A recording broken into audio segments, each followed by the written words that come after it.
Screens have been popular for a very long time, but there remains the question of whether they are good for our society in the long term. They help us they help us connect with others around the world, and they help us gain information more easily. But there remains the question of whether or not screen time is good for our health. Screen time is something of much discussion, and it is important to understand the necessity of staying away from screens from time to time. Because children see their parents using phones, as well as others using them, they find it convenient that they would also want to have a phone or a tablet. And it would also help them to turn in assignments on time, as well as to learn more quickly from digital learning.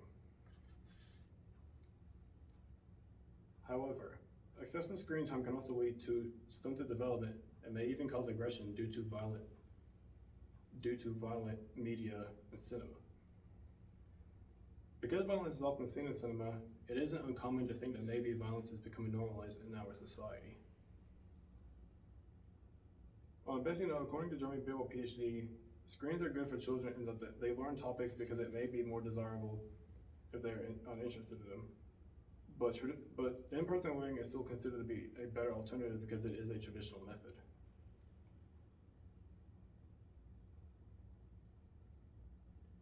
But because technology can lead to addiction, it should be noted that children who spend too much time on the screen will lose time to build their social skills, of which for children in the future, if their social skills decline, it would cause avoidable future setbacks, such as being able to bond and make friends. Too much screen time has not only been linked to aggression due to film shows and commercials, children are also at risk of becoming traumatized from watching content that they are too young to understand.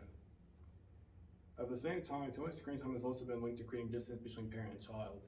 And according to Jeremy Bigelow, PhD, more and more children are beginning to complain that it seems like that their parents are more invested in the time reading articles on the internet than spending time with them and addressing their needs.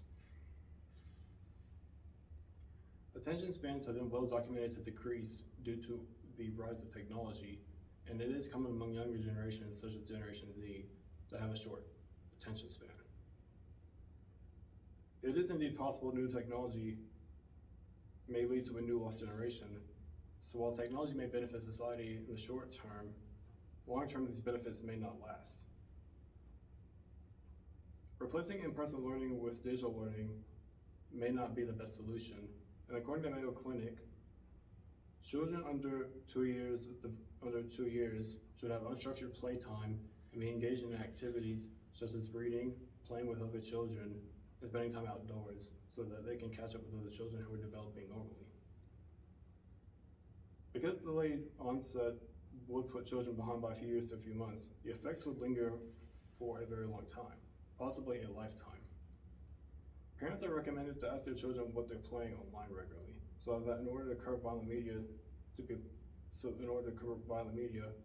and to be monitored and to lessen the exposure to violence.